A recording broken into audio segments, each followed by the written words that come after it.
우리는 함께 정말 자라가고 싶으신가요?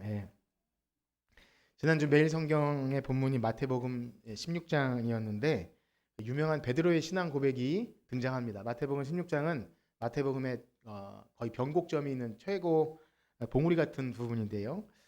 거기서 그렇게 고백하죠. 주는 그리스도시요 살아계신 하나님의 아들이십니다. 너무나 귀한 고백인데요. 물론 그 고백 뒤에 베드로는 눈물이 쏙 빠지도록 예수님께 아마 엄청난 호통을 책망을 듣습니다. 왜냐하면 베드로의 신앙 고백이 문자 그대로 하면 너무나 정답이에요. 너무 옳은 대답입니다. 그런데 그가 가지고 있던 하나님 나라에 대한 믿음, 또 왕되심 이런 것들이 어린아이 같습니다. 그게 틀렸다기보다 너무나 사람의 일에 가까워요. 그래서 예수님이 그렇게 말씀하시죠. 하나님의 일을 생각하기보다 사람의 일을 생각하는구나. 그래서 그의 고백이 겉모양은 어떨지 몰라도 그가 가지고 있던 예수님에 대한 그 믿음, 그 기독교 신앙의 핵심인 부활, 그 다음에 죽음, 부활, 즉 죽어야 다시 사는 진리를 깨닫지 못하면 사실상 이 땅에서 바라는 하나님 나라와 또 그렇게 포장된 복과 이런 것들이 예수님이 말씀하시는 것과 사뭇 다르죠. 그래서 예수님이 그 고백 뒤에 너무 기뻐서 내가 너희들에게 진짜 비밀을 알려줄게. 나는 고난받고 죽을 거야. 그렇지만 살아날 거야. 베드로가 어떻게 하죠? 절대 그럴 수 없습니다. 막 예수님 뜯어 말려요. 그 본문에 잘 보면 막 책망합니다. 예수님을 어디서 그렇게 나약한 소리 하고 이렇게 있습니까? 뒤에는 좀 그렇게 좀 욕은 아닐지라도 아니 당신이 왕인데 이제까지 우리를 여기까지 인도해 놓고 그렇게 나약한 소리 하고 있을 거냐고 막 그렇게 한 거죠. 그런데요, 그것이 바로 예수님께서 전에는 반석, 너 이 반석에 교회를 세우겠다 한 그 반석이 조금 뒤에 어떻게 되죠? 걸림돌이 돼요. 난 나를 거쳐 넘어지게 하는 그런 걸림돌이구나. 사탄의 도구로 쓰임 받는다는 무서운 사실. 그래서 예수님은 그렇게 말씀하셔요. 사탄아, 내 뒤로 물러가라. 너는 나를 넘어지게 하는 자로다. 놀라운 사실은요. 지금 왜 그 마태복음 본문이 아닌데 이 말씀을 드렸냐면 어쨌든 예수님은 그 베드로의 신앙 고백 위에 교회를 세우시겠다. 그렇게 말씀하셨는데요. 우리 그 부분을 한번 읽어보겠습니다. 마태복음 16장 17절에서 19절 말씀인데요. 우리 같이 한번 읽어보겠습니다. 마태복음 16장 17절에서 19절입니다. 시작. 예수께서 대답하여 이르시되 바요나 시모나 내가 복이 있도다. 이를 내게 알게 하니는 혈육이 아니요 하늘에 계신 내 아버지시니라. 또 내가 내게 이르노니 너는 베드로라. 내가 이 반석 위에 내 교회를 세우리니 음부의 권세가 이기지 못하리라. 내가 천국 열쇠를 내게 주리니 하늘에서도 매일 것이요 내가 땅에서 무엇인지 풀면 하늘에서도 풀리리라. 아멘. 제가 이 말씀을 왜 읽었겠습니까? 18절에 보면 내 교회를 세우겠다. 예수님이 내 교회를 세우겠다 그러셔요. 지금 참된 교회를 배우고 있는데 예수님이 내 교회라고 하셨다면 예수님이 어느 한 지역 교회 세우고 거기서 내가 목사님이 될 거고 내가 개척하는 어떤 교회를 세우겠다 이런 말씀이 아니겠죠. 예수님 말씀하시는 그 교회, 여기서 말하는 이 교회는 무엇이겠습니까? 어느 특정 이렇게 어느 지역에 있는 한 지역 교회가 아니라 이 지상의 교회가 아니라 궁극적인 천상의 교회. 그래서 이 땅에 몸을 입고 오신 하나님의 아들 예수님을 구주로 믿고 그분을 왕으로 모시고 유일한 구원자. 그래서 하늘의 뜻을 이 땅에 펼쳐 보일 제자 공동체.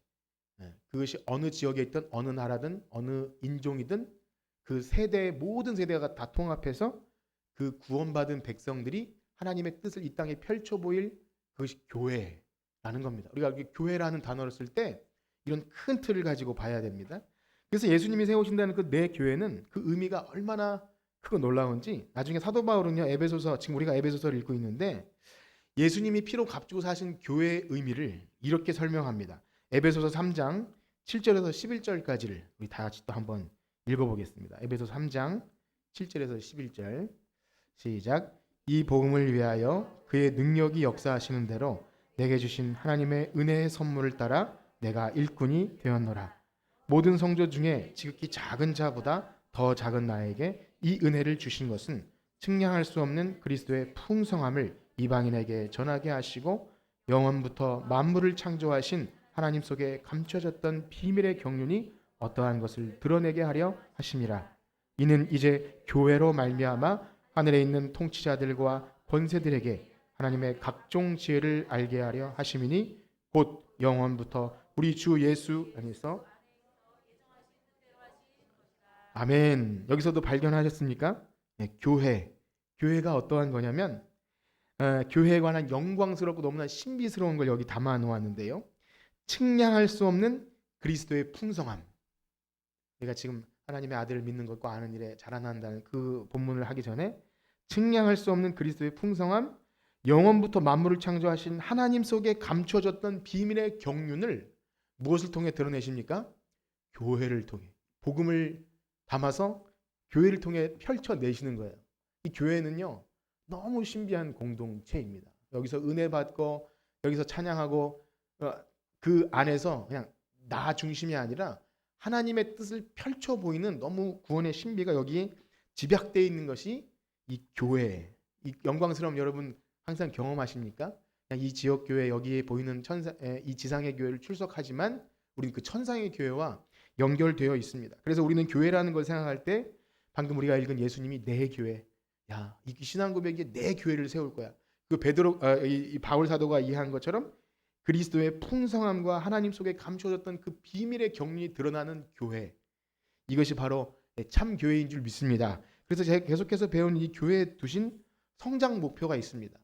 이 두 가지를 염두에 두고 본다면 교회의 성장 목표는 우리가 과거에 생각했던 어릴 때 생각했던 중고등부 목표 50명 아니면 뭐 300명 그런 것도 좋지만 그게 목표가 아니라는 거예요. 아니면 우리는 더 큰 건물을 크게 짓고 우리 임직자를 더 늘리고 그게 목표가 아닌 거죠. 무엇입니까?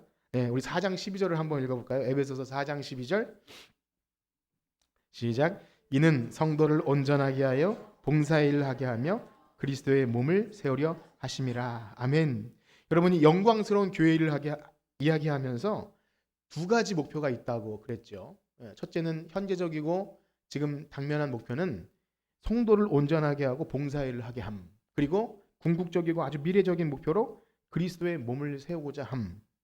그런데 이 말씀도 제가 서두에 말씀드린 예수님이 생각한 내 교회 그리고 바울이 말한 그 그리스도의 풍성함과 하나님 영원 전부터 하나님 마음속에 품었던 그 비밀을 풀어내는 그 교회라는 관념이 없으면 지금 이 4장 12절 본문을 봐도 우리가 성도들 열심히 봉사시켜서 전도도 많이 시켜서 부흥 성장하게 하는 이 부흥이라는 단어를 우리 아침에도 그렇고 지금도 그렇지만 잘못 이해하면 숫자가 많아지는 걸 생각할 수 있지만 기초로 돌아가는 거예요. 우리가 처음 받았던 그 은혜 말씀으로 돌아가는 건데 이 4장 12절 말씀도 이해할 때 열심히 봉사해서 크게 키움 그것이 아니죠. 우리가 이제까지 배운 대로 봉사는 무슨 봉사입니까?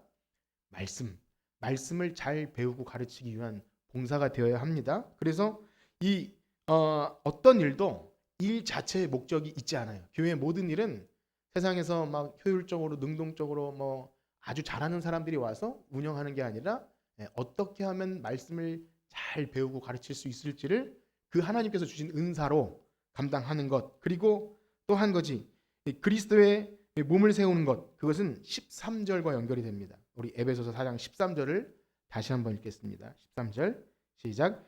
우리가 다 하나님의 아들을 믿는 것과 아는 일에 하나가 되어 온전한 사람을 이루어 그리스도의 장성한 분량이 아멘. 여러분 이것이 교회에 두신 두 가지 목적이에요. 성도를 온전하게 해서 봉사일을 하게 함 그리고 그리스도의 장성한 분량에까지 세우는 이 일. 여러분 그렇게 생각이 되십니까? 우리 교회 목표는 표가 어떻든지 간에 이 궁극적인 목표가 항상 여러분들 안에 있으셔야 합니다.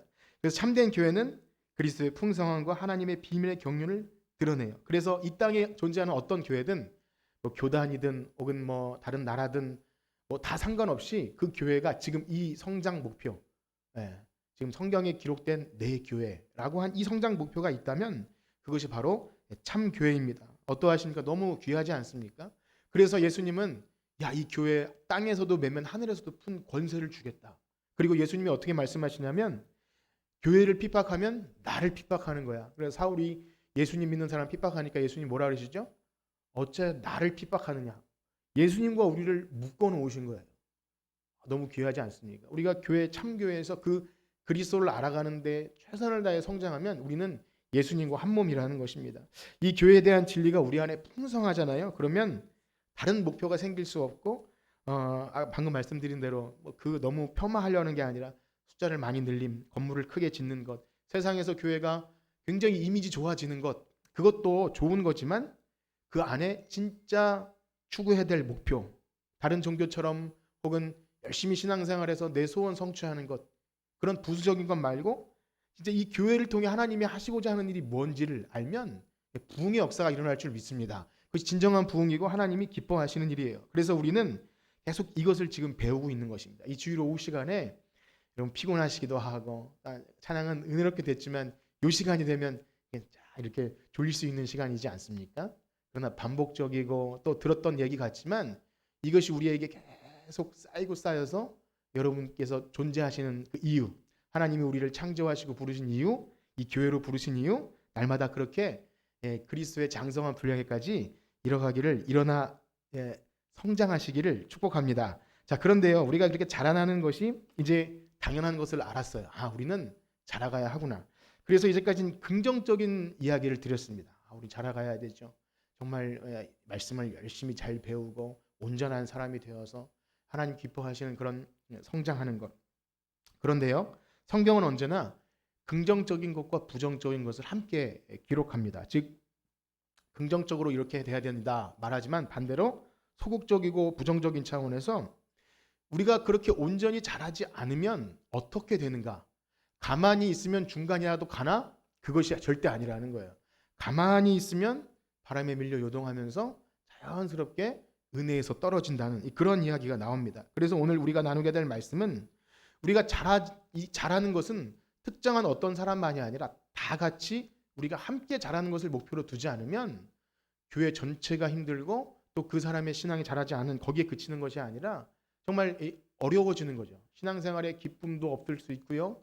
그리고 내가 이러려고 신앙생활하나 이런 목표를 상실할 수도 있는 것입니다. 그래서 우리는 부정적이지만 성경이 말하는 이런 왜 성장해야 되는가, 우리 그 부분을 좀 오늘 살펴볼 텐데요. 우리 4장 14절 이어서 한번 읽겠습니다. 14절입니다. 시작. 이는 우리가 이제부터 어린아이가 되지 아니하여 사람의 속임수와 간사한 유혹에 빠져 요동하지 않겨. 아멘. 오늘 이 부분을 배울 텐데 중요하게 여기 먼저 생각할 단어가 바로 이제부터입니다. 이제부터. 세번역에 보면 이렇게 되어 있습니다. 우리는 이 이상 더 어린아이로 있어서는 안 됩니다. 즉 이 말은요, 누구나 다 예수님을 믿고 교회 나오기 시작하면 어린아이로부터 출발한다는 거예요. 여러분 그렇게 생각이 되시나요? 네. 어린아이로부터 출발합니다. 즉 거듭난 모든 신자들은 영적으로 어린아이로부터 출발하고요. 그래서 말씀을 배우고 교회 안에서 공동체 안에서 함께 자라가는 것입니다. 몸이 자라나듯 우리의 영혼도 처음 예수님을 믿고 교회 나와서 자라가야 한다는 것. 너무나 당연한 말 같지만 이것이 간과되어질 때가 많습니다. 세상에 지식이 많든 적든 교양과 어떤 학력이 있든 없든 나이나 성별이나 지위 고하를 막론하고 한 사람이 복음을 듣고 참 거듭난 신자가 된다면 어린 아이로부터 출발합니다. 실제로 참되게 복음을 듣고 이 구원의 진리에 감동하여 신앙생활 하시는 분들 중에 이런 말씀도 들어요. 세상에서 교수 생활도 하고 이사, 사회적 이런 지위 높은 분들도 참 어떻게 늦은 나이에도 복음을 듣고 교회에 나오게 됐는데 얼마나 겸손하게 이런 게 있나 싶어서 막 알아가려고 애쓴다는 거죠. 그래서 먼저 믿은 사람들이 나보다 어리고 혹은 못 배운 사람이라도 열심히 신앙생활하는 것이 부럽고 배우려고 한다는 겁니다. 이게 진짜인 거죠. 어린아이 같은 것이 나쁘다는 게 아니라 다 그렇게 출발한다는 거예요. 그분이 원래 겸손해서 그럴 수도 있지만 전에 몰랐던 이 복음의 광채, 나의 죄인됨 이런 것을 알 때 먼저 믿은 사람들이 얼마나 부러운지 그걸 배우려고 하고 그렇게 합니다. 나는 언제 저렇게 기도도 유창하게 하고 참 하나님에 대한 믿음이 좋아질까? 그렇게 사모하는 마음이 생기죠. 반면 자신이 어린 아이인 줄 몰라요. 사회적 지위나 어떤 내가 많이 배웠고 참 목사님보다 더 언어 실력도 좋은 사람도 있지 않겠습니까? 그렇게 되면 그런 대우를 받으려고 해요. 그래서 원래 잘 아는 양, 근데 기독교 진리는 결코 그렇지 않습니다. 세상의 지식과 학문으로 되는 게 아니에요. 바울도 그래서 그렇게 똑똑한 엘리트 초고학력을 지닌 그가 그리스도를 알고 모든 것을 배설물처럼 버린 이유가 그것이 오히려 더 독이 돼서 교만하게 만들고 그렇게 됐다는 것을 알 때, 이 그리스도 안에 참 발견된 그리스도의 풍성함을 알 때 그런 것을 난 유아구나, 난 어린아이구나, 이렇게 만물의 찢기구나, 이것이 가짜 뭐랄까요, 위선적인 고백이 아니라 진짜 그렇게 된다는 거죠. 중요한 사실은 무엇입니까? 우리가 제법 교회에 오래 출석하였음에도 불구하고 직분도 있고 많은 일을 했음에도 영적인 유아 상태가 있을 수 있다는 거예요. 이건 참 중요한 사실입니다. 자라가야 되는데 자라나지 못할 수 있습니다. 왜 그렇습니까? 성장하지 않으면, 그러니까 가만히 내버려 두면 자라는 것이 아니라는 거예요. 우리의 몸도 밥을 넣어줘야 하지만 그래도 크게 신경 쓰지 않아도 장애가 있지 않으면 자라지 않습니까? 그런데 영적으로는 그렇지 않다는 거예요. 그래서 모든 성경이 다 바른 교훈과 책망과 바르게 함과 이것으로 자라나게 하죠. 그래서 참 진지하게 생각해야 됩니다. 나도 어린 아이로부터 출발했고 그리고 지금도 자라고 있는가? 여러분 지금 자라고 계십니까? 예, 우리 어르신들도 있고 그런데 제가 자라고 있는지를 인식하셔야 돼요. 혹시 난 다 자랐다고 생각하시는 분이 계신가요? 결코 그렇지 않습니다. 지금도 자라나셔야 되고 내가 어린아이다라고 느끼셔도 괜찮습니다. 그걸 인식하지 못하는 게 더 위험한 거예요. 나는 교회 오래 다녔고 직분도 있으니까 저는 그냥 터치하지 말아주세요. 그냥 저는 알아서 잘합니다. 이게 굉장히 위험하다는 거예요. 더 알아야 되고 더 나눠야 되고 이게 너무나 중요한 겁니다. 그래서 정말 우리가 직분이 있고 또 여러 가지 봉사일을 하고 그런데요. 정말 이 열매나 이런 것 없이 아주 자그마한 일에 시험도 들고 그럴 때가 있어요. 권사님이나 장로님이나 좀 교회 오래 다녔고 이제는 든든할 것 같은데 아주 말 한마디에 너무나 나약하게 시험이 들 때 우리는 뭐라 그러죠? 저분 참 어린아이 같이 순수해 일어나요? 영적으로는 어린아이구나. 이렇게 뭐 판단하고 비판하는 게 아니라 그렇게 생각이 될 수밖에 없는 겁니다. 그렇습니다. 실제로 영적으로 너무나 어린아이고 정말 거듭남의 증거가 있는지 없는지도 모르는 상태에서 때로는 이렇게 물결에 밀리듯이, 뭐 이런 말씀 너무 죄송하지만 또 다른 교회에서는 뭐 얼마 내면 직분도 받고 그러지 않습니까? 이렇게 할 때 오히려 그게 영적으로 성장하는 데 방해가 돼요. 내가 이런 직분도 있고 난 다 알아. 예전에 그런 얘기를 들었죠. 정말 직분도 받았는데 세례 안 받으신 분도 있었다는 얘기를 듣습니다. 그리고 구원의 확신이 없는 경우도 실제로 들어요.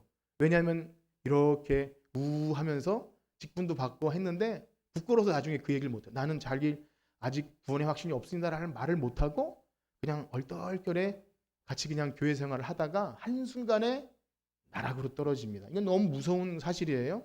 이것은 우리에게도 해당될 수 있는 사실입니다.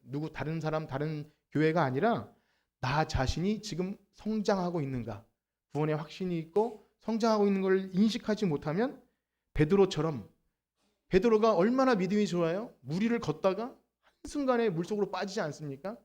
예수님께 칭찬을 듣다가 사탄아 내 뒤로 물러가라. 이게 농담이 아니잖아요.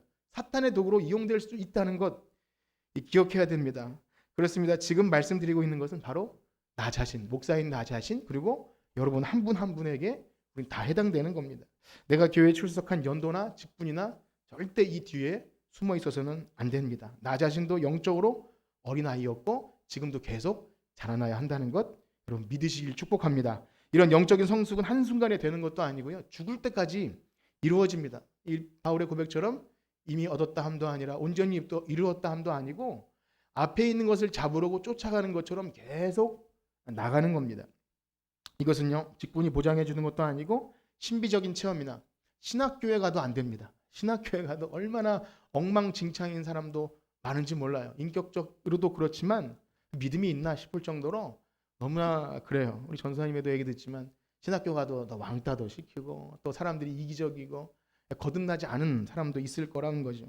우리에게 주어진 모든 시간을 통해서 자라가야 하는 것을 멈출 수 없어요. 내가 목사가 되고 장로가 되고 이것과 관계없이 지금 내가 자라고 있는 것.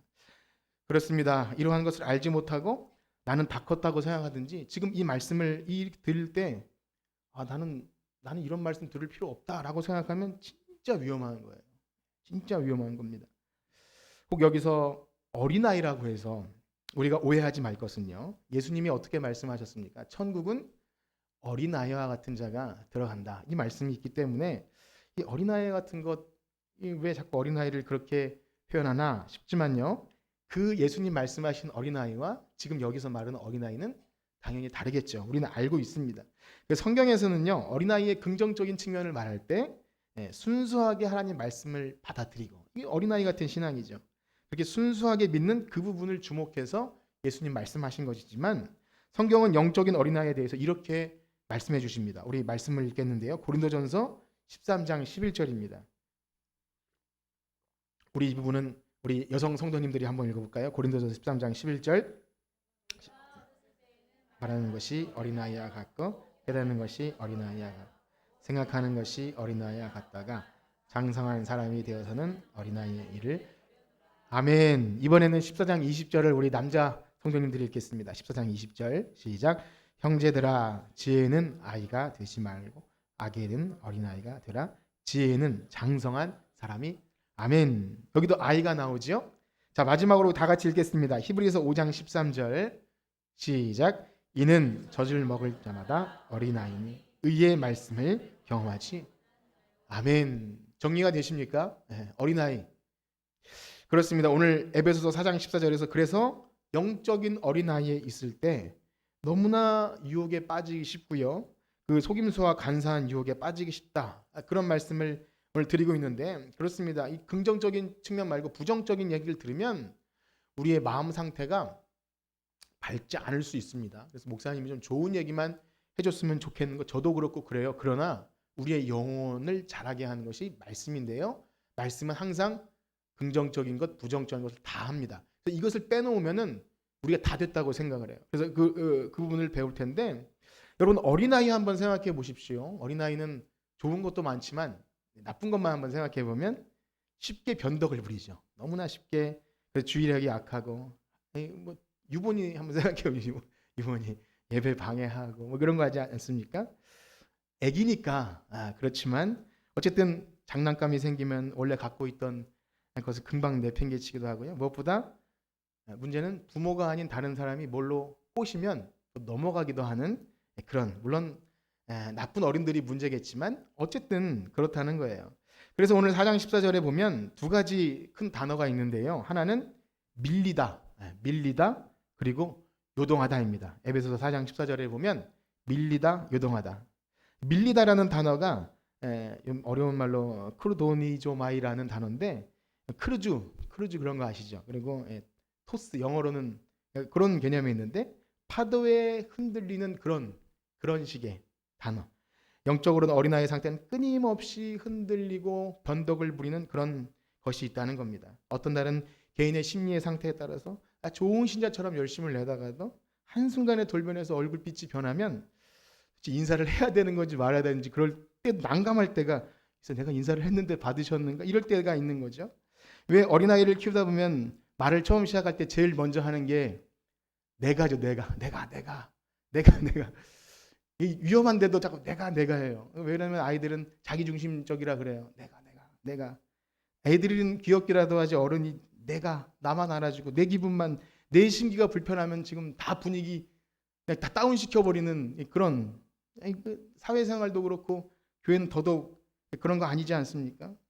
진리의 말씀을 따라서 올바른 말씀의 교훈을 받기보다 정말 제가 우리 집사님 중에서 자기 아들들 좀 이렇게 할 때 배꼽이 튀어나올 때까지 운다고 그런 애가 있어요. 그냥 고집 부려서 젊을 때 말도 안 통하는 그런.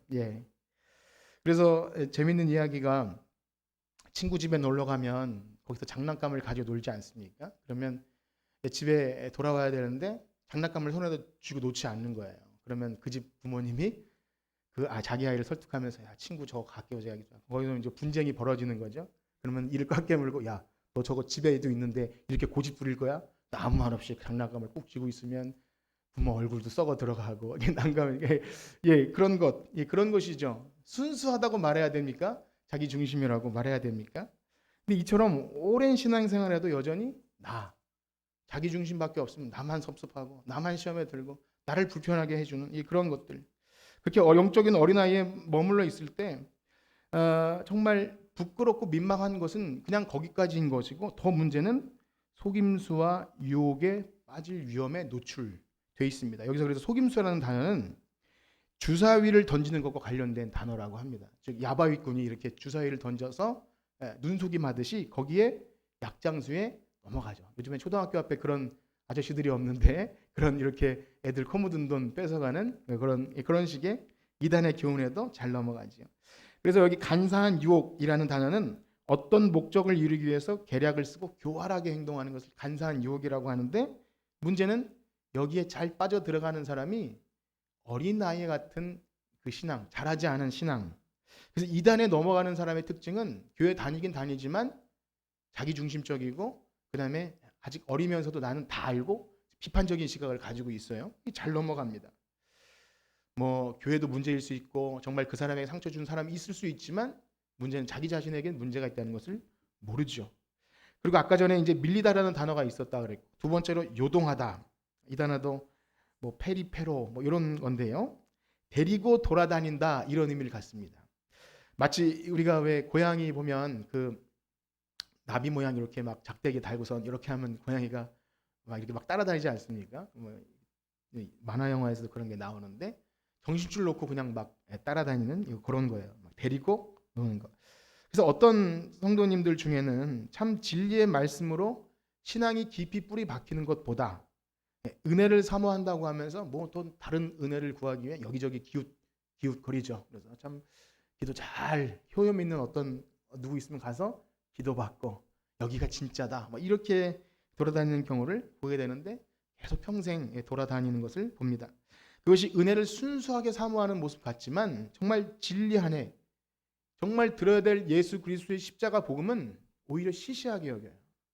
그런 거 다 알아요. 그거 말고 좀 화끈한 뭔가 없습니까? 나를 좀 더 이해시켜주고 좀 그런 거 없습니까? 라고 할 때 이런 유혹에 요동하고 밀려 넘어지게 됩니다. 그러다 보니 요즘에는요, 사람들을 요즘에 코로나 시대에 막 사람들이 이제 안 나가 교인도 생기고 할 때 유튜브나 이런 데 보면 여러분 전문적인 용어가 있는데 유튜브에 어그로라는 게 있습니다. 어그로. 이게 이제 뭐냐면 그 단어만 보면 사람들의 마음을 싹 잡아채는 단어가 있어요. 근데 그게 주로 일반 교회에서는 해주지 않는 이야기를 딱 적어요. 저번에도 말씀드렸는데 꼭 교회에 나가야 하나요? 이런 걸로. 정상적인 사람은 결국에 교회 나가야 된다고 얘기하지만 그걸로 일단 사람을 끕니다. 왜 일반 교회 이런 문제들을 지적하면서 이렇게 방식으로 하는 거죠. 물론 상처받은 교인들을 위로하는 건 좋지만 정상적으로 신앙생활하는 것을 더 방해할 수 있는 그 어려움이 그런 유혹하고 밀리고 요동하는 그런 데 있습니다.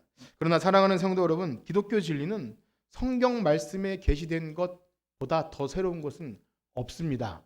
여러분 그걸 확실히 알기를 축복합니다. 성경 말씀 안에서 여기서 감동을 받고 뜨거워지고 믿음이 생기지 않으면 다른 어떤 것으로도 되지 않아요.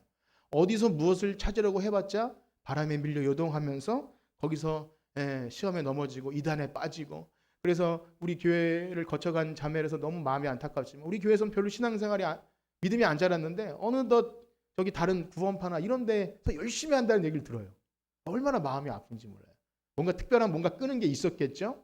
그런데 우리가 가르친 것이 특별한 게 아니라 그냥 구원과 진리와 구원 얻는 진리와 십자가와 이걸 전했는데 이것 말고 뭐 없습니까? 라는 시각을 갖고 있을 때 결코 다른 것에서 은혜를 받을 수 없음에도 거기서 좋다면 뭔가 특별한 문제가 있습니다. 그렇습니다. 진리의 말씀 앞에 설 때 내 생각을 버리는 거예요. 내 생각을 투영해서 내 마음에 드는 말씀을 찾는 게 아니라 진리의 말씀 앞에 내 생각을 버리고 내 굳은 마음을 기경하고 성령님 내 마음을 새롭게 하시고 새 영을 주셔서 말씀의 은혜가 되게 하여 주시옵소서. 여러분 그러한 간구를 하시기 축복합니다. 그게 바로 나 중심에서 벗어나는 거예요. 예수 그리스도 중심, 그다음에 교회 중심 이렇게 변하는 겁니다. 그래서 우리 과거의 신앙 선배들은 이 진리의 말씀에 요긴한 것들을 담아서 그것을 문답으로 만들어 교육을 시켰습니다. 그것이 대표적으로 이 우리가 수요일마다 하는 하이델베르크 요리 문답인데요. 이게 얼마나 탁월한지 몰라요. 제가 이렇게 저는 솔직히 최근에 그것을 읽으면 듣기만 들었지 진짜 원본은 처음 봤고 이제 하기 시작했는데 야, 이 너무 대단하다는 생각이 드는데 우리 신앙의 선배들은 이걸 가정에서 교회에서 문답식으로 했어요. 글을 알던 모르던 그 당시에 다 문맥이 많았잖아요. 묻고 답하고를 계속 반복했던 거예요. 계속 52주 동안 반복합니다. 이게 고리타분하고 지치는 교리 교육이 아닌 거예요. 이 안에 제가 이걸 준비하면서 제가 은혜가 돼요. 이 너무나 귀한 것을 우리가 시시하고 하찮게 여겼구나. 그래서 하다 보니까 1년 하고 두 번째 하는데 조금 대답하시는 분이 좀 생기기 시작했어요. 근데 여러분도 수요예배 안 나오시는 분은 모르겠지만 실제로 여러분들 한번 주보에도 있잖아요. 답 가리고 한번 대답할 수 있나 한번 보세요. 주보에 하이델베르크 있어요. 하이델베르크 요리문답을 52주 동안 하는데 정의로우신 하나님의 심판에 따라 우리는 이 세상과 오는 세상에서 영원한 형벌을 받게 됩니다. 어떻게 하면 이 형벌도 피하고 다시 하나님의 사랑을 받을 수 있겠습니까? 이게 하얀 건 종이고 빨간 건 글씨인데 몰라요. 근데 이게 기본이에요. 기본 중에 기본이고 우리 신앙의 선배들은 집에서 어린 아이들과 이것을 나눴다고 합니다. 그래서 중고등부도 웨스트민스터 신앙 고백으로 우리 세례 교육 그거 하라고 제가 전도사님께 부탁했고 우리 교회에서 세례 받고 입교하려면 수요 예배 나오셔야 합니다. 너무 중요해요. 이거 모르고 할 수 없는 겁니다. 이게 정답이고 이런 차원이 아니라 말씀을 요약해서 정리한 것인데 이것도 잘 모르면서 어떤 은혜, 뭐 좋음, 어떤 좀 감동 이것은 굉장히 위험할 수 있다는 것입니다. 그렇습니다. 우리가 영적인 어린아이의 일을 버리고 성장하는 것은 다른 어떤 것으로 되지 않아요. 뭐 교회에서 그다음에 길을 잘 시켜서 뭐 교회 나오는 수단은 되겠죠. 신앙하는 사람에게 일 시키고 해가지고 잘하는 일 교회에서도 합시다. 옛날에 악기 다루는 사람들이 교회에서 줄을 이룰 때도 있었고 뭐 그런 거 있지 않습니까? 근데 거기까지인 거예요. 거기서 진리의 말씀을 발견하지 못하면 어린아이 수준에 머물다가 나는 내 스타일과 맞지 않아 떠날 수밖에 없는 겁니다. 그렇습니다. 오히려 그런 일들이 내가 영적으로 자라는 일에 방해가 될 수 있는 일과 직분이 내가 오히려 제대로 말씀 앞에 서지 못했는데도 어쩌다가 받은 것이 방해가 될 수 있다는 걸 기억하시고 여러분 솔직하게 내가 아직 기독교 진리가 부족하고 더 자라나야겠다 하면은 정말 배우십시오. 배우고 수요예배 때 나오시고 새벽에도 나오시고 수요일도 나오시고 금요일 나오셔서 들으면 너무 이게 좋습니다. 네, 다른 말로 좋습니다. 여러분 말씀을 들어야 영이 살아납니다. 그래서 예배 때 들은 말씀 또 목장 모임을 통해서 나누고 듣고 나누는 것은 자기 지식 자랑하라고 그런 게 아니라 듣는 거예요. 저 사람의 하나님, 저 권사님이 믿는 하나님을 듣는 거. 말하기는 더디하고 듣기는 그렇습니다. 어쨌든 어떤 권사님이 그런 기도 제목을 내놨다. 듣는 거예요. 듣는 사람이 신앙 성숙한 사람이에요. 진짜 들어줄 수 있는. 남의 얘기를 못 듣지 않습니까? 빨리 좀 끊으라고. 그러고 싶잖아요. 들으셔야 합니다. 들을 때 이 사람이 정말 신앙이 성숙했는가가 거기서 나오는 겁니다. 그래서 부지런히 말씀을 듣고 배우고 나눠야 합니다. 이것이 없이는 어린아이의 일을 벗어날 수 없어요. 단순히 성경 지식을 알고 그걸 그치는 것이 아니라 지체 안에서 나눌 때 우리 인격 성숙이 거기서 이루어집니다. 그래서 내가 머리로만 달았던 성경 지식을 또 내 삶 속에서 어떻게 적용되는지가 드러나야 합니다. 당연히 나누다 보면 어떻게 될까요? 나는 직분도 있고 난 교회도 오래 다녔는데 성경 지식도 분명히 있다고 생각했는데 늦게 믿은 분이 더 하나님을 알고 싶어 해요. 간절한 마음도 있어요. 그러면 나 자신보다 더 참 이분은 믿음이 좋은가? 그러면 둘 중에 하나입니다.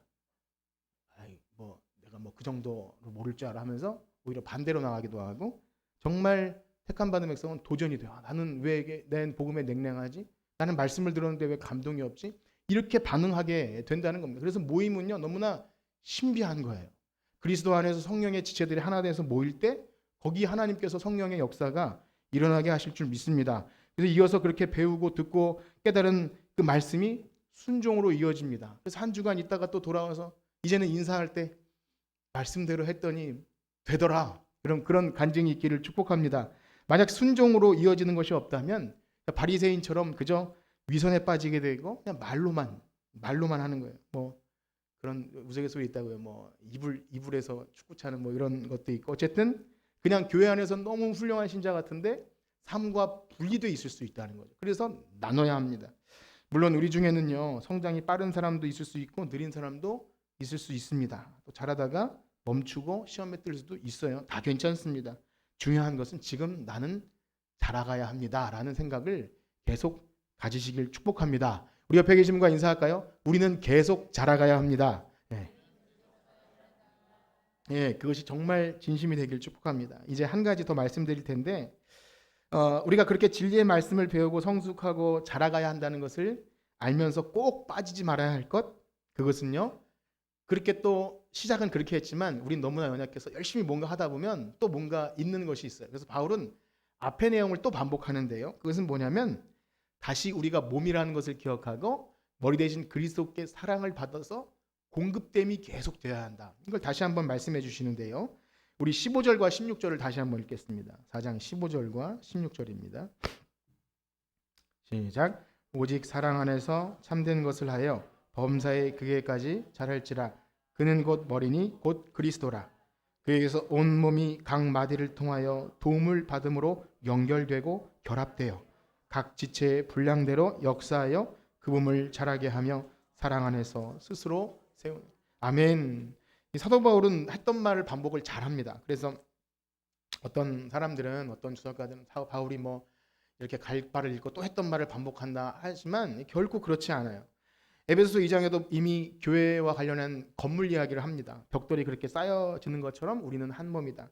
여기 4장에 다시 한번 그 건물 이야기를 하죠. 바울이 이렇게 우리가 그리스도의 몸을 강조하는 것은요. 열심히 뭔가 하다 보면 그것을 까먹어요. 그냥 나 혼자 잘하고 싶은 마음도 생기고 못하는 사람을 약간 이렇게 좀 무시하는 마음도 생길 수 있습니다. 그러나 머리가 그리스도이시며 우리가 거기서 연결돼서 서로 지체가 하나 예수님의 사랑이 계속 연결된다는 사실을 까먹는 순간 사람은 또 금방 교만해지고 한 몸이라는 생각을 잊어버립니다. 그래서 이렇게 반복해서 듣는 것을 여러분 지루하게 생각하지 마시고 지금 여러분 듣는 이 지금 사실 그리스도의 몸 우리가 지체 이걸 단어로 계산하면 얼마나 제가 많은 말씀을 드렸겠습니까? 중요한 건 여러분 그걸 인식하고 계십니까? 내가 몸이라는 것 그리스도가 머리이고 우리 옆에 계신 성도 한 분 한 분이 지체로 사랑으로 연결되어 있다. 본드가 사랑인 거예요. 사랑으로 연결돼서 그리스도의 사랑이 계속 흘러나가고 있다. 이것을 인식하고 계십니까? 그러셔야 합니다. 그것이 없이는 그리스도의 몸 알아요. 예수님 머리시고 우리 뭐 지체라면서요. 그게 아니라 지금 내가 이 반복되는 말 속에 진짜 동의하고 절감하고 그렇습니다. 우리는 그리스도의 몸입니다. 또 한번 어색하게 인사해 볼까요? 우리는 그리스도의 몸입니다. 네, 우리는 네. 진짜냐고 물어보지 마십시오. 네. 네, 이게 너무 중요한 거예요. 교회 안에서 열심히 내고 전도를 하고 성장하고 자라가야 하는 그 순간에도 여러분들이 그렇지 머리 대신 그리스도께 공급받아야 되지. 이것을 까먹는 순간 내 힘, 내 열심, 섭섭함 이것이 불쑥불쑥 일어납니다. 그것 없이는 외형적으로 아무리 성장하고 사람들이 모이고 막 으쌰으쌰 해도요 참된 성장일 수 없고 이런 위기 속에서 뭐 코로나의 위기나 교회에 조금만 어려움이 있어도 낙엽처럼 우수수 떨어지는 거예요. 어쩔 수 없는 것입니다. 기독교가 쇠퇴할 때 이 시대의 흐름에 따라서 막 쇠퇴해요. 그러나 아까 우리 김선영 목사님 얘기하신 것처럼 부흥이 일어나는 곳이 있어요. 예, 진짜 말씀 앞에 회개하고 하나님에 대한 열망과 내 죄를 회개하고 다시 그리스도의 풍성함과 내 구원받은 그 은혜가 감사할 때 다시 누구든지 그 자리에서 새롭게 일어나는 겁니다. 시대가 아무리 그렇고 뭐 악하고 그래도 정말 참교회는 어디서나 성장해 나갈 줄 믿습니다. 그러므로 교회의 신비와 그 영광은요 외모에 있지 않습니다. 굵직굵직한 사람들이 모인 곳에 있지 않고요. 그런 사람들의 사회적 영향력이나 부함과 가난함과 그런 것에 있지 않고 차별 없이 모든 지체가 그리스도 안에 진짜 연합되고 균형을 이루어서 하나님의 아들을 믿는 것과 아는 일에 자라가는 것. 그렇게 할 때 참 마지막 때 교회로 쓰임 받을 줄 믿습니다. 그러므로 우리 이 그리스도의 몸된 지체가 여러분 진정한 교제가 없이는 안 됩니다. 한 사람만 특출해도 되지 않습니다. 목사님만 그래도 안 되고 우리 리더들만 잘해도 안 돼요. 그래서 다 같이 자라나야 됩니다. 아무리 혼자 경건해 보여도요. 혼자 있을 때의 모습으로 그 사람의 신앙 성숙도를 절대 볼 수 없어요. 함께 식사를 하고 봉사를 하고 어우러지고 교제를 할 때 그제서야 비로소 그 사람의 실체가 드러납니다. 너무나 중요한 거예요. 식사하고 봉사하고 어우러지고 소풍도 가고 목장 모임도 하고 그때 실체가 드러나요. 분명히 장점도 드러나고 단점도 드러납니다. 인간적인 모습이 드러납니다. 그러나 사랑하는 성도 여러분, 두려워하거나 감추려 하지 마십시오. 가면 쓰고 있는 것보다 훨씬 낫습니다. 오히려 그것을 보아도 서로 가려주고 다듬어주는 통해서 그리스도의 사랑이 있음을 보게 될 줄 믿습니다. 그러한 지체 활동을 통해서 나에게 정말 그리스도의 사랑이 있는지를 깨닫게 돼요. 없구나. 난 없구나. 난 선한 것이 없구나. 난 위선자구나. 그럼 어떻게 되죠? 훈련하게 됩니다. 내가 어떻게 예수님의 사랑을 본받을 수 있을까요? 하게 됩니다. 그래야 하게 됩니다. 자신을 쳐서 복종시키죠. 가만히 내버려두면 위선자 됩니다. 그러므로 잊지 말아야 할 사실은 교회는 사랑과 진리의 공동체이기 때문에 진리의 말을 하면서도 항상 사랑이 전제되어야 합니다. 왜냐하면 진리만 얘기하면 무서운 칼이 됩니다. 내가 아무리 탁월하고 무엇을 잘한다고 해도요, 다른 사람이 주눅들지 않도록 그 사람을 생각해야 돼요. 아무리 내가 옳은 일을 해도, 내가 아무리 잘해도 그 사람이 주눅들지 않도록. 그러므로 우리 교회 안에서 모든 활동들 통해서 여러분들이 뭘 하면 할수록 좌절합니다. 이건 분명합니다. 난 지혜도 없구나. 리더를 하고 목사를 하고 하면서 난 참 사랑이 부족하구나. 사람을 섬길 만한 능력이 없구나. 좌절합니다. 그때 어떻게 됩니까? 기도 제목이 주님, 저도 예수님 마음 본받게 해주세요. 여러분께 기도 제목을 받으면서 항상 생각합니다. 그러한 기도가 좀 많이 나왔으면 좋겠어요. 하나님, 전 너무나 부족합니다. 제가 영혼을 사랑할 수 있게 해주세요. 그런 기도 제목이 여러분들에게 있다면 하나님 분명히 들어주실 줄 믿습니다. 우리는 그것을 원하고 바라고 기도해야 합니다. 그렇게 말씀과 기도로 주님의 다스리심을 받는 성도들이 많아질 때 그 교회가 예수님 말씀하신 내 교회다.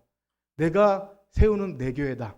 또 바울 사도가 말한 것처럼 그리스도의 풍성함과 그 하나님 속에 감추어진 비밀을 드러내는 교회, 그런 교회가 될 줄 믿습니다. 바라기는요, 오늘 하나님의 꿈이 나의 비전이 되는 것, 하나님의 꿈이 교회입니다. 하나님의 영원 전부터 만드신 구원받은 백성이 모인 교회, 그 비전이 내 꿈, 하나님의 꿈이 내 비전이 되고 그리스도 형상을 닮아가기 위해서 예수님의 인격이, 예수님의 성품이 나의 인격이 되고 성령님의 능력이 있는 교회, 바로 우리 교회가 되기를 축복합니다. 우리 찬양 드리고 마실 텐데요, 이 세상을 살아가는 동안에 가사가 너무 좋습니다. 하나님의 꿈이 나의 비전이 되고 예수님의 성품이 나의 인격이 되고, 우리가 여러분 이것을 바라고 원하고 기도할 때 참 주님이 원하시는 내 교회 그렇게 될 줄 믿습니다. 우리 찬양하시고 기도하겠습니다.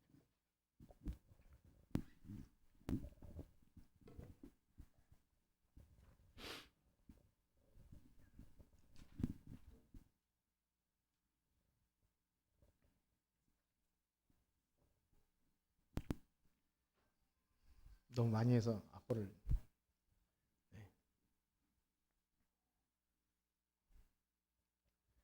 강현옥 선수가 없었네.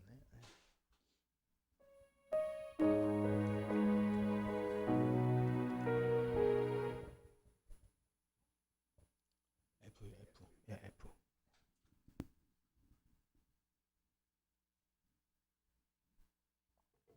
피아니스트인데도 이렇게 또 못 칠 때가 있습니다.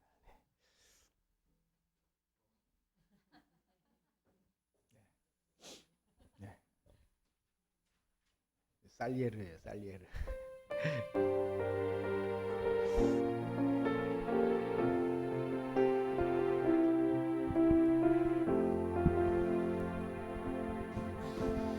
이 세상을 살아가는 동안 나의 힘을 의지할 수 없으니, 나의 힘을 의지할 수 없으니 기도하고 낙심하지 말 것은, 기도하고 낙심하지 말 것은 주께서 참 소망이 되시. 아멘.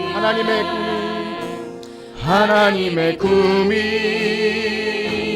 나의 비전이 되고 예수님의 성품이 나의 인격이 되고 성령님의 권능이 나의 능력이 되기 원하고 바라고 주의 길을 걸어가는 동안에, 주의 길을 걸어가는 동안에 세상의 것 의지할 수 없으니, 세상의 것 의지할 수 없으니 감사하고 낙심하지 말 것을 주께서 참 기쁨이 되시. 아멘. 하나님의 꿈이 나의 비전이 예수님의 성품이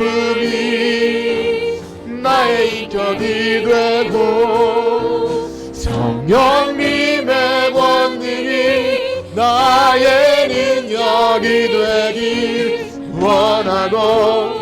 아멘. 하나님의 꿈이 나의 비전이 되고 하나님의 꿈이